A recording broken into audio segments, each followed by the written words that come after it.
یہ بہت بڑی اسٹیٹمنٹ ہے. آلریڈی ہم دیکھ رہے ہیں بلوچستان سے کس قسم کے احمد بیانات آ علی رہے ہیں. کرد صاحب اس سے پہلے بھی ہم نے دیکھا کہ وہ متعدد بیانات بھی دے چکے ہیں. 12 جولائی کا فیصلہ آیا یا اس کے بعد جب قاضی فیصل صاحب نے وفاقی حکومت کی اور فوجی اسٹیبلشمنٹ کی سہولت کاری کا کردار ادا کیا, کوئی ججمنٹ دیا, کوئی اقدام اس سے لیا, تو جو کرد صاحب ہیں وہ سوشل میڈیا کے پلیٹ فارم سے وہ ان کا جو ایک پورا سٹیٹمنٹ ہے وہ جاری بھی ہوتا رہا ہے. آپ نے درست کہا, وکلا کے بارے میں ہم بار بار اس لیے بات کرتے ہیں کہ ایک بہت بڑے اسٹیک ہولڈر ہیں اس آئینی ترامیم کے حوالے سے, اور اس سے قبل بھی ایک وکلا تحریک شروع ہوئی تھی تو عدلیہ کی آزادی تھی. تو یہ براہ راست یہ جو آئینی ترامیم ہے عدلیہ کی آزادی پر حملہ ہے, اور جس طرح پاکستان کے وکلا سوائے سپریم کورٹ بار ایسوسی ایشن اور پاکستان بار کونسل کے 19 ممبران کے, باقی پورے ملک سے جو جوڈیشری کا ریاکشن آیا ہے, جو رسپانس آیا ہے, وہی ہونا چاہیے تھا جو ہوا ہے. بلکہ کچھ لوگ تو یہ بھی کہہ رہے ہیں کہ ابھی بھی صرف تقاریر کی حد تک نہیں, کوئی پراپر کوئی اسٹریٹ موومنٹ, کوئی وکلا تحریک اس کا آغاز ہونا چاہیے. تو آئینی ترامیم بھی اب سر پہ ہیں, دیکھتے ہیں کیا ہوتا ہے. بہرحال جو دوسرے ایک اور اہم ترین اسٹیک ہولڈر ہیں وہ مولانا فضل الرحمان ہے. مولانا نہیں مانتے تو آئینی ترامیم میں آج بھی کہہ رہا ہوں کہ مجھے ناممکن دکھائی دے رہی ہیں. وفاقی حکومت اس ملک کی فوجی اسٹیبلشمنٹ کی سہولت کاری سے 10 سے 12 کا جو فگر پارلیمان میں قومی اسمبلی میں ہے اور 6 سے 7 کا جو فگر سینٹ میں ہے, اس میں آلدو کہ اس وقت تک اطلاعات کچھ آ رہی ہیں کہ پاکستان تحریک انصاف کے جو لوگ ہیں وہ مینج ہو چکے ہیں. اگلی ایپیسوڈ ایف سی آر کی اس میں ہم آپ کو بتائیں گے کہ اس وقت کی تازہ ترین تفصیلات کیا ہیں, نمبر گیم ایکچولی کیا ہے, اور وفاقی حکومت کی نمبر گیم کو کیا کوئی دھچکا لگا ہے یا نہیں. لیکن مولانا کے گزشتہ رات انہوں نے غالباً مفتی محمود کانفرنس تھی میرپور میں سندھ کے, میرپور خاص میں سندھ میں, تو وہاں پر انہوں نے اپنے کارکنوں سے خطاب کیا اور جوش خطابت اس کا ان کا الفاظ کا چناؤ اور جو الفاظ انہوں نے استعمال کیے وہ بڑے شاکنگ ہو سکتے ہیں وفاقی حکومت کے لیے. آلدو کہ مولانا فضل الرحمان انہوں نے اپنی وہ جو مشاورتی ان کا ایک پروسیس ہے وہ ابھی بھی ختم نہیں کیا. آئینی ترامیم کے بعد امکان یہ ظاہر کیا جا رہا ہے کہ جیسے مریم نے بھی آپ کو بتایا کہ 18 کو غالباً اجلاس یا 19 کو اجلاس طلب کرنے کے حوالے سے خبریں سامنے آ رہی ہیں, مگر کل ایس سی او کانفرنس ختم ہونے جا رہی ہے اور اس ایس سی او کانفرنس کے فوری بعد ہی مولانا فضل الرحمان کراچی سے لاہور آئیں گے. لاہور ان کی نواز شریف سے ملاقات ہوگی, جہاں آصف علی زرداری اور بلاول بھٹو زرداری بھی وہاں پہ پہنچیں گے. تو ملاقاتیں ہوں گی, مولانا کو رام کرنے کی کوشش کی جائے گی. لیکن گزشتہ رات مولانا نے ایک عوامی اجتماع سے خطاب میں جو کچھ کہہ دیا, میرے خیال میں اب تو ان کا پیچھے ہٹنا اگر کوئی 1-2% چانسز تھے بھی تو اس میں نہیں ہو سکتے. آلدو کہ میں یہ بات تسلیم کرتا ہوں کہ ہمارے جو سیاسی لیڈران ہیں وہ جب پبلک سٹیٹمنٹ دیتے ہیں, جب کارکنوں سے خطاب کرتے ہیں, تو اس وقت ان کے اندر کا جو ایک ایکچوئل لیڈر ہوتا ہے وہ جاگا ہوتا ہے, اور وہ عوام سے جب مخاطب ہوتے ہیں تو تھوڑا پرجوش بھی ہوتے ہیں, تھوڑا غصے میں بھی ہوتے ہیں. پالیٹکس کے ڈائنامکس ہمارے ایسے ہیں, مگر جب وہ اس طرح کی مشاورتی یا پولیٹیکل پروسیس کا حصہ بنتے ہیں تو اس میں وہ کافی گیو اینڈ ٹیک کے معاملات ہیں وہ بھی کر لیتے ہیں. مولانا کی جو تقریر ہے اس کے جو چند اور اہم چیدہ نکات ہیں وہ میں آپ کے سامنے رکھ دیتا ہوں. مولانا فضل الرحمان کا کہنا تھا کہ ہمارے بزرگوں نے اس متفقہ آئین پر دستخط کیے, یہ آئین ہمارے پاس ہمارے اسلاف کی امانت ہے, اس آئین میں کوئی خیانت کرے گا تو پھر ہم میدان میں رہیں گے, میدان میں اتریں گے. پھر انہوں نے کہا کہ میرے دوستو, جس طرح سے ختم نبوت کے مسئلے میں ہم نے سپریم کورٹ سے دوبارہ فیصلہ لیا, اسی طرح سے آئینی ترامیم نے بھی ہم نے اپنے ہاتھ میں لے لیا ہے یہ معاملہ. اب ہمارے مسودے پر قانون سازی ہوگی, اپنے مسودے کے علاوہ ہم آئین سازی کی اجازت نہیں دے سکتے اور نہ ہی دیں گے. پھر مولانا نے کہا کہ اسمبلی میں ایک آئینی ترمیم لائی گئی, میں نے پارلیمنٹ میں ایک تقریر کی, ترمیم کے کچھ اصول بھی دیے, اگلے دن سب میرے گھر پہ آ گئے کہ آپ آئینی ترمیم کے لیے ووٹ دیں. میں نے کہا کہ کس چیز کو ووٹ دوں, آئینی ترمیم کا مسودہ کسی کے پاس نہیں تھا. ایسی دنیا آپ نے کہیں نہیں دیکھی ہوگی کہ جن کے پاس سرے سے مسودہ ہی نہیں تھا وہ ووٹ مانگنے پھر رہے تھے. آخر ہم نے دباؤ ڈالا تو آدھی رات کو کالی تھیلی میں کالا مسودہ ہمارے پاس پہنچ گیا. ہم نے اس مسودے کو لفافے سے نکال کر اس کا مطالعہ کیا تو وہ آئین پاکستان کو تباہ کر رہا تھا, وہ بنیادی انسانی حقوق کا خاتمہ کر رہا تھا, پاکستان کے عوام کے بنیادی حقوق کی اس میں نفی ہو رہی تھی, اس میں عدالتوں کی تباہی تھی, اس میں فوج کی تباہی تھی, اس میں انصاف کی تباہی تھی, اس میں عوام کی تباہی تھی. مولانا پھر کہتے ہیں کہ اگلے روز ہم نے بڑی صراحت کے ساتھ کہا کہ ہم اس پورے مسودے کو ڈنکے کی چوٹ پر مسترد کرتے ہیں, ہم اس پر ووٹ نہیں کریں گے, آپ اس کو پاس کر کے دکھاؤ. الحمدللہ وہ اسے پاس نہیں کروا سکے. مولانا نے وہاں پھر انہوں نے ایک سوال بھی کیا, انہوں نے کہا کہ پھر میدان میں لڑو گے یا نہیں, جس کے بعد ہم نے دیکھا کہ وہ جو ویژولز وہاں سے آ رہے ہیں تو جو وہاں پر کارکنان تھے جمعیت کے, وہاں پنڈال سے آواز آئی کہ ایوان نہیں میدان. جس کے بعد مولانا نے کہا کہ اسٹیبلشمنٹ نے الیکشن میں دھاندلی کی, پھر کہتے ہیں کہ ہم آپ ہم پر دھاندلی کا الزام مت لگائیں، ہم نے کوئی دھاندلی نہیں کی۔ میں نے کہا کہ میں سیاست میں کالی داڑھی کے ساتھ داخل ہوا تھا اور آج پوری داڑھی سفید ہو گئی ہے۔ یہ سارے تماشے ہمیشہ سے میرے سامنے ہوتے رہے ہیں، آپ کے بغیر کوئی دوسرا دھاندلی کر ہی نہیں سکتا۔ یعنی مولانا فوجی اسٹیبلشمنٹ کو مخاطب کر کے کہہ رہے ہیں کہ آپ کے بغیر کوئی دوسرا دھاندلی کر ہی نہیں سکتا۔ پھر انہوں نے کہا کہ اس کی مہارت صرف آپ کے پاس ہے۔ آج اس طرح کی کٹ پتلی اسمبلیوں سے تم اپنے مفادات کی ترمیم حاصل کرتے ہو۔ فوجی اسٹیبلشمنٹ سے مخاطب تھے مولانا۔ پھر انہوں نے کہا کہ تم میرا آئین بگاڑتے ہو، قوم کی وحدت کی علامت کو ختم کرتے ہو۔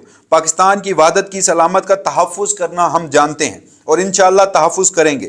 آج کے اس جلسے میں ہاتھ اٹھا کر اللہ کو حاضر ناظر جان کر عہد و پیما کریں کہ اگر میرے آئین کے ساتھ تم نے کھلواڑ کیا تو یہ عوام اس میدان میں نہیں بیٹھے گی، سڑکوں پر نکل کر تمہیں ایوانوں سے گھسیٹ کر باہر لائے گی۔ مولانا نے آخر میں پھر کہا کہ آئین کی بنیاد جمہوریت پر رکھی گئی تھی، پاکستان میں آمریت نہیں ہوگی، اقتدار پر وہی لوگ بیٹھیں گے جن کو عوام ووٹ دیں گے۔ ہم آج بھی اس اصول پر قائم ہیں، اگر کوئی ووٹ کو چوری کرتا ہے، بکسے تبدیل کرتا ہے، لوگ ووٹ کسی اور کو ڈالتے ہیں تو نتیجہ کسی اور کے حق میں نکلتا ہے، تو ایسی چوری کی بھی ہم اجازت نہیں دے سکتے اور ایسی نام نہاد اسمبلیاں بھی ہمیں نہیں چاہیے۔ اور اگر تم نے آئندہ کے لیے پھر یہ سوچا کہ جمعیت علماء اسلام کو باہر رکھنا ہے تو تم ہم سے لڑنے کے لیے تیار بیٹھو۔ پھر انہوں نے کہا کہ اگر تم نے وہاں پر انہوں نے لفظ استعمال کیا سیلز پرچیز، یعنی کہ خرید و فروخت، ضمیر فروشی، لوٹا کریسی، فلور کراسنگ، اگر تم نے اس طریقے سے آئینی ترمیم کرنے کی کوشش کی تو ہم تمہارے ساتھ اس بدنامی میں شامل نہیں ہوں گے بلکہ ہم اس کے خلاف مزاحمت کریں گے۔ تو اب اس سارے معاملے کے بعد تو مجھے لگتا ہے کہ مولانا کے پاس شاید کوئی راستہ رہا ہی نہیں۔ ویسے بھی ہم رپورٹ کرتے رہے ہیں، کل تک بھی ہم نے رپورٹ کیا تھا، جو گزشتہ روز مولانا کی اس تقریر سے پہلے ایک جو پورے ملک میں ایک نئی کیفیت پیدا کرنے کی کوشش کی گئی تھی کچھ مخصوص ہمارے صحافی دوستوں کی جانب سے کہ مولانا فضل الرحمان مان گئے ہیں، تو ہم نے ویڈیو کے ذریعے آپ کو بتایا تھا کہ ایسا ہرگز نہیں ہے۔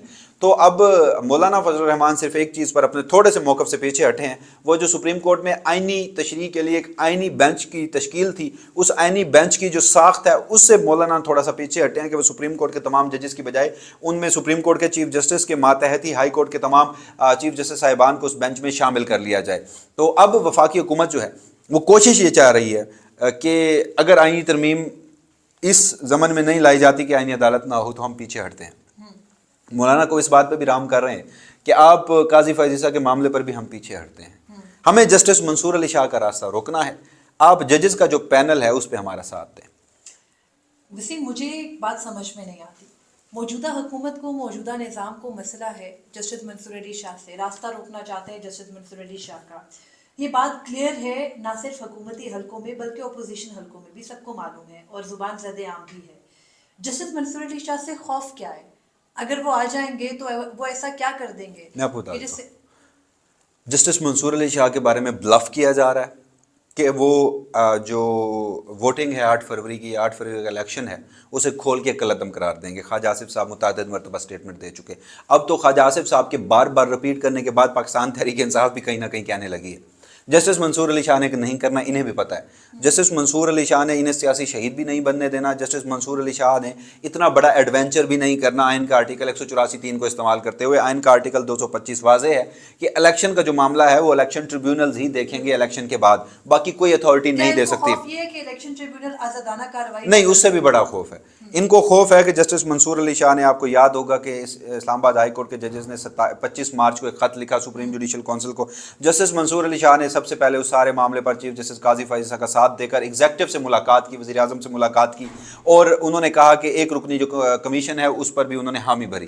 جس کے بعد جسٹس منصور علی شاہ صاحب جاتے ہیں لاہور، چونکہ وہ chief justice Lahore high court رہے ہیں، تو لاہور کی ماتحت عدلیہ کے جج سے لے کر chief justice Lahore high court justice Shahzad Ahmed Khan تک جب انہیں تمام ججز ملتے ہیں اور انہیں موجودہ صورتحال بتاتے ہیں، خفیہ ایجنسیوں کی، فوجی اسٹیبلشمنٹ کی عدلیہ میں مداخلت بتاتے ہیں، تو جسٹس منصور علی شاہ پہلی مرتبہ لاہور میں کھڑے ہو کے ایک کانفرنس میں سپیچ کرتے ہیں، جس کے بعد جس کے بعد وہ جب سو موٹر نوٹس لیا جاتا ہے تو وہ آ کر کہتے ہیں کہ اب ہمیں کوئی فائر وال کریٹ کرنی پڑے گی، اب ہمیں کوئی ہرڈل بنانی پڑے گی، لکیر کھینچنی پڑے گی، اسٹیبلشمنٹ کی عدلیہ میں مداخلت کو روکنا ہوگا۔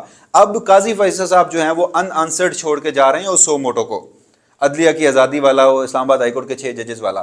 جسٹس منصور علی شاہ آئیں تو میرے خیال میں ان کا جو سب سے پہلا ایجنڈا ہوگا، کیونکہ وہ جوڈیشری میں ریفارمز لانا چاہتے ہیں، تو جوڈیشری میں ریفارمز تب تک نہیں آ سکتے جب تک مداخلت ختم نہ ہو۔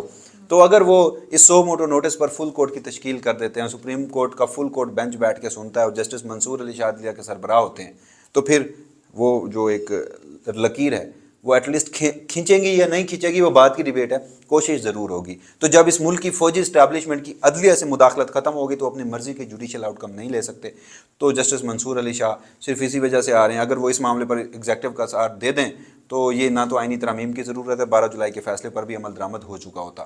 تو یہ اب تک میرے خیال میں ہم اگلے ایپیسوڈ میں پھر بات کر لیتے ہیں کہ نمبر گیم کیا ہے۔ ایگزیکٹلی نمبر گیم ہم اگلے ایپیسوڈ میں بتائیں گے۔ اب تک کی سچویشن سے صرف چند چیزیں واضح ہوتی ہیں۔ سب سے پہلے تو یہ کہ اسٹیبلشمنٹ کے جسٹس منصور علی شاہ کے ساتھ معاملات طے نہیں ہو سکے یا کیے ہی نہیں گئے۔